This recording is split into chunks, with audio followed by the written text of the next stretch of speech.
Far back in the mists of ancient time, in the great and glorious days of the former galactic empire, life was wild, rich, and on the whole tax-free.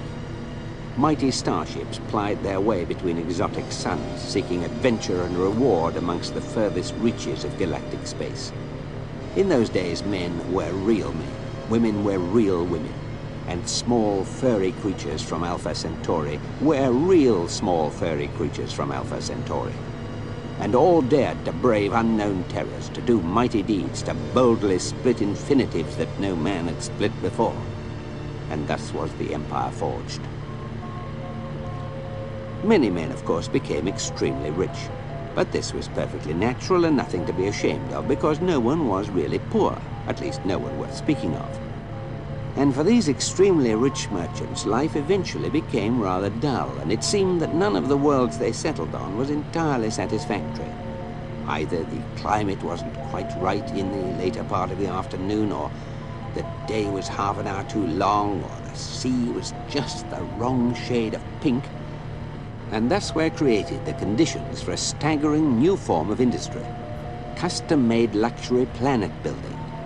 The home of this industry was the planet Magrathea, where vast hyperspatial engineering works were constructed to suck matter through white holes in space and form it into dream planets, lovingly made to meet the exacting standards that the galaxy's richest men had naturally come to expect.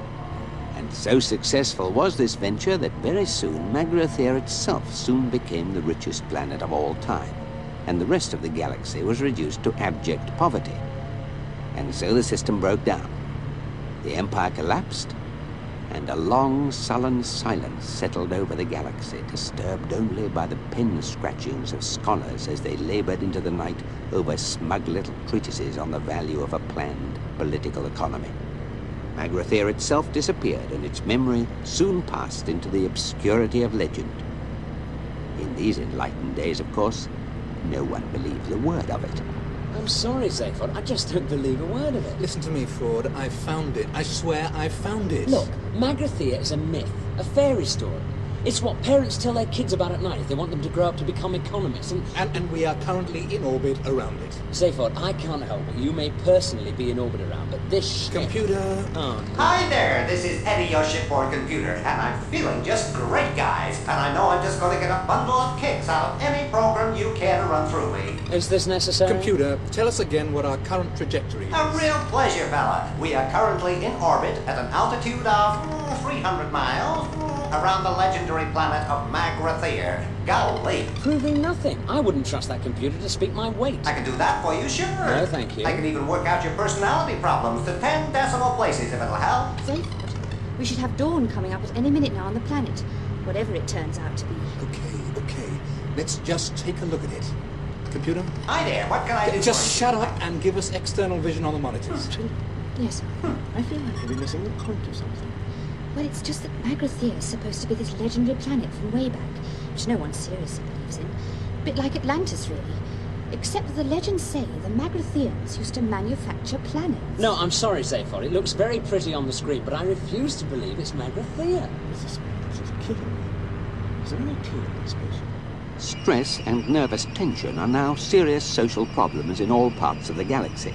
And it is in order that this situation should not be exacerbated that the following facts will now be revealed in advance. The planet in question is, in fact, Magrathea. The deadly missile attack shortly to be launched by an ancient and automatic defense system will merely result in the bruising of someone's upper arm and the untimely creation and sudden demise of an innocent sperm whale and a bowl of petunias. In order that some sense of mystery should still be preserved, no revelation will yet be made concerning whose upper arm has been bruised. This fact may safely be made the subject of suspense, since it is of no significance whatsoever. None of this, of course, is known to the crew of the starship Heart of Gold. Well, even supposing it is Magrathea. It is. Which it isn't. What do you want with it anyway? Oh, the usual. Fame, money... But it just looks like a dead planet. What's that? Computer? Hi there. What is it? Oh, just some 5 million-year-old tape recording that's being broadcast at us. This is a recorded announcement, as I'm afraid we're all out, gentlemen. The Commercial Council of Magrathea thanks you for your esteemed visit, Okay, but regrets that the entire planet is temporarily closed for business. Thank you. If you would like to leave your name and the address of the planet where you could be contacted, kindly speak when you hear the tone. They want to get rid of us. What do we do? It's just a recording. Keep going. Got that, computer? I got it. We would like to assure you that as soon as our business is resumed, announcements will be made in all fashionable magazines and color supplements, and clients will once again be able to select from all that's best in contemporary geography. Meanwhile, we thank our clients for their kind interest and would ask them to leave now. Well, I suppose we'd better be going then, hadn't we? Shh. There's absolutely nothing to be worried about. Then why is everyone so tense? We're just interested. We keep going. It is most gratifying that your enthusiasm for our planet continues unabated, and so we would like to assure you that the guided missiles currently converging with your ship are part of a special service we extend to all of our most enthusiastic clients, and the fully armed nuclear warheads are of course merely a courtesy detail. We look forward to your custom in future lives. Thank you. If that's their sales pitch, what must it be like in the complaints department? Hey, this is terrific. It means we really must be onto something if they're trying to kill us. Terrific! You mean there is someone down there after all? No, the whole defense system must be automatic. But the question is why? What are we going to do? Just keep cool. Is that all? No, we're also going to take evasive action. Computer, what evasive action can we take? None, I'm afraid, guys. Something. There seems to be something jamming my guidance systems. Impact minus 40 seconds. Oops, sorry, I didn't mean to do that. Please call me Eddie if it'll help you relax. Right. Look, we've got to get manual control of this ship. Can you fly her? No, can you? No. Forward? No. Fine, we'll do it together. I can't either. Yeah, I guess that. Computer, I want a full manual control now. You got it. Good luck, guys. Impact minus 30 seconds. Okay, Ford, full retro thrust and 10 degrees starboard. We're veering too fast. Can't hold her. She's going into a spin.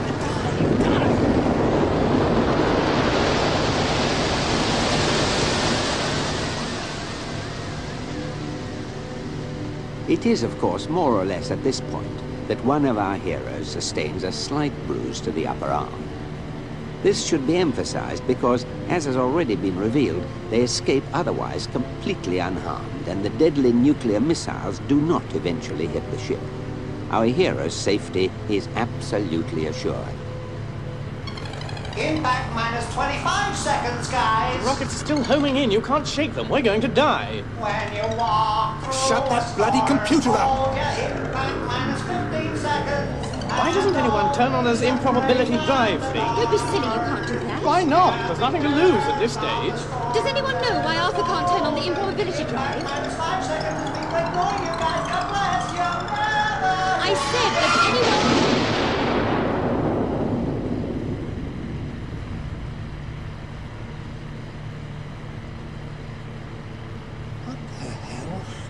Well, I was just saying, there's this improbability drive switch here, you see, and I just Where pressed are we, it. Trillian? Exactly where we were, I think. Then what happened to the missiles? Well, according to this screen, they've just turned into a bowl of petunias and a very surprised-looking whale.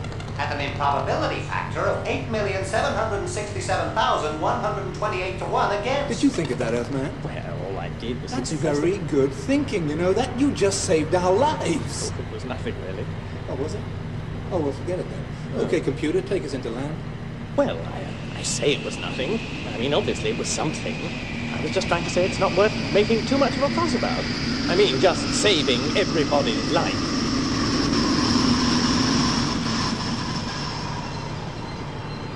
Another thing that no one made too much fuss about was the fact that against all probability, a sperm whale had suddenly been called into existence some miles above the surface of an alien planet. And since this is not a naturally tenable position for a whale, this innocent creature had very little time to come to terms with its identity as a whale before it had to come to terms with suddenly not being a whale anymore. This is what it thought as it fell. Ah, what's happening? Excuse me? Who am I? Hello? Why am I here? What's my purpose in life? What do I mean by who am I? Oh, calm down. Get a grip now. Oh, this is an interesting sensation.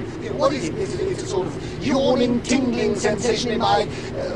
Well, I suppose I better start finding names for things if I want to make any headway in what, for the sake of what I shall call an argument, I shall call the world. So, let's call it my stomach. So, a yawning, tingling sensation in my stomach. Good. Whoa, it's getting quite strong. And hey, what about this whistling, roaring sound going past what I'm suddenly going to call my head? That can be wind. Is that a good name? Yeah, well, it'll do. Perhaps I can find a better name for it later when I find out what it's for, because there certainly seems to be a hell of a lot of it. Hey, what's this thing? Let's call it, tail. Yeah, tail. Hey, I can really thrash him out pretty good, can't I? Wow! Wow! Hey, doesn't seem to achieve much, but I'll probably find out what it's for later on. Now, have I built up any coherent picture of things yet? No. Oh, well, hey, this is really exciting. So much to find out about, so much to look forward to. I'm quite dizzy with anticipation. Or is it the wind? Hey, there is a bugfat now, isn't there? And wow, what's this thing coming towards me very fast? Very, very fast. So big and flat and wide. It needs a big, wide-sounding sort of word like round, ground. That's it. Ground. I wonder if it'll be friends with me.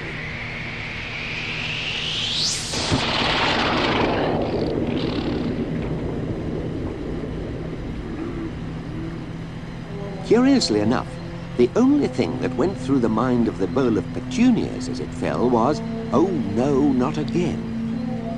Many people have speculated that if we knew exactly why the bowl of petunias had thought that, we would know a lot more about the nature of the universe than we do now.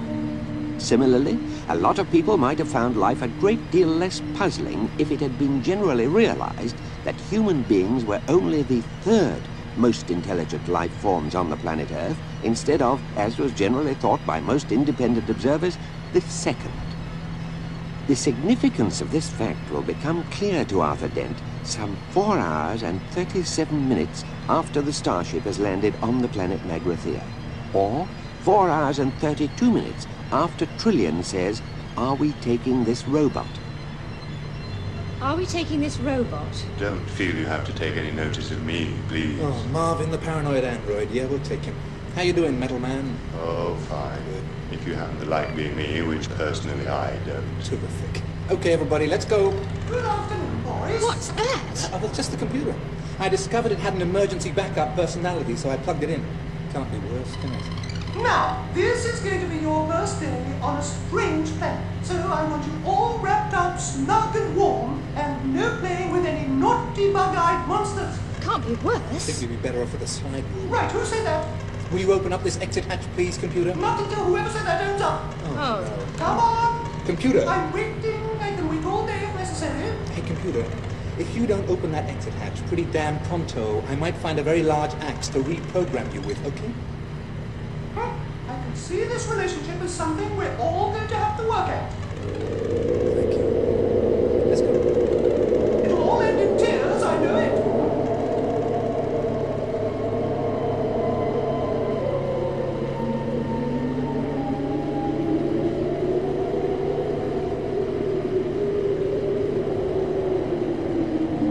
It's fantastic. It's bloody cold. An entire alien world. Thousands of light years from home. And yet such a dump, though. Yeah, stark, dreary, and spattered with whale meat. Hey, from this ridge you can see the remains of an ancient city. What's it like? Well, it's a bit of a dump. Ford, you realize that robot can hum like Pink Floyd? But I found what I was after. A passageway leading down into the interior of the planet. Yeah? And that's where we have to go. Where no organic life form has trod these 5 million years into the very depths of time itself. Can it, Marvin? Come on, if we're going. Right. Hey, Earthman. Arthur. Could you sort of keep the robot with you and guard this end of the passageway, okay? Guard? What from? You just said there's no one here. Yeah, well, just for safety, okay? Whose? Yours or mine? Good lad. Okay, here we go. Bye. Bye. Bye. Well, I hope you all have a really miserable time. Don't worry, they will. Why don't you flip through the book whilst you're waiting? What book? The Hitchhiker's Guide to the Galaxy. Oh, that thing. The Hitchhiker's Guide to the Galaxy is a very unevenly edited book and contains many passages which simply seemed to its editors like a good idea at the time. One of these supposedly relates the experiences of one Vít Vujagig, a quiet young student at the University of Maximegalon who pursued a brilliant academic career studying ancient philology, transformational ethics, and the wave harmonic theory of historical perception. And then, after a night of drinking pan-galactic gargle blasters with Zaphod Beeblebrox, became increasingly obsessed with the problem of what had happened to all the biros he'd bought over the past few years. There followed a long period of painstaking research, during which he visited all the major centers of biro loss throughout the galaxy, and eventually came up with a quaint little theory which quite caught the public imagination at the time. Somewhere in the cosmos, he said, along with all the planets inhabited by humanoids, reptiloids, fishoids, walking trioids, and super-intelligent shades of the color blue, there was also a planet entirely given over to biro life forms. And it was to this planet that unattended biros would make their way, slipping quietly through wormholes in space, to a world where they knew they could enjoy a uniquely biroid lifestyle, responding to highly biro-orientated stimuli, in fact, leading the biro equivalent of the good life. And as theories go, this was all very fine and pleasant, until Vít Vujagig suddenly claimed to have found this planet, and to have worked there for a while driving a limousine for a family of cheap green retractables. Whereupon he was taken away, locked up, wrote a book, and was finally sent into tax exile, which is the usual fate reserved for those who are determined to make a fool of themselves in public.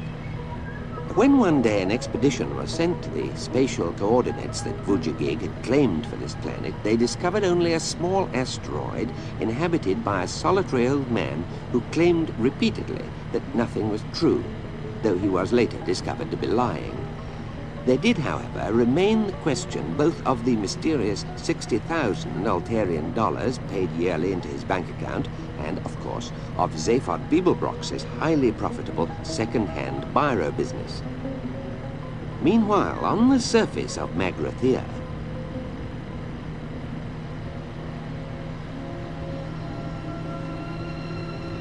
Night's falling. Look, Robot, the stars are coming out. I know. Wretched, isn't it? But that sunset, I've never seen anything like it in my wildest dreams. The two suns. It was like mountains of fire boiling into space. I've seen it. It's rubbish. We only ever had the one sun at home. I came from a planet called Earth, you know. I know. You keep going on about it. It sounds awful. Oh, no. It was a beautiful place. Did it have oceans? Oh, yes. Great, wide, rolling blue oceans. Can't bear oceans. Tell me, do you get on well with other robots? Hate them. Where are you going? I think I'll just take a short. Don't blame you. Good evening. You choose a cold night to visit our dead planet? My name is not important. Do not be alarmed. I will not harm you. But you shot at us. There were missiles. Merely an automatic system. Ancient computers, ranged in the long caves deep in the bowels of the planet, tick away the dark millennia. I think they take the occasional pot shot to relieve the monotony. I'm a great fan of science, you know. Really? Oh, yes. You seem ill at ease. Well, no disrespect, but I gathered you were all dead. Dead? No. Have but slept. Slept? Yes, through the economic recession, you see. What? Well, 5 million years ago, the galactic economy collapsed, and seeing that custom-built planets are something of a luxury commodity, you see, you know we built planets, do you? Yes, I sort of gathered. Fascinating trade. Doing the coastlines was always my favourite. Used to have endless fun doing all the little fiddly bits in fjords. So, anyway, the recession. Yes, we decided to sleep through it. Sleep through it? Yes.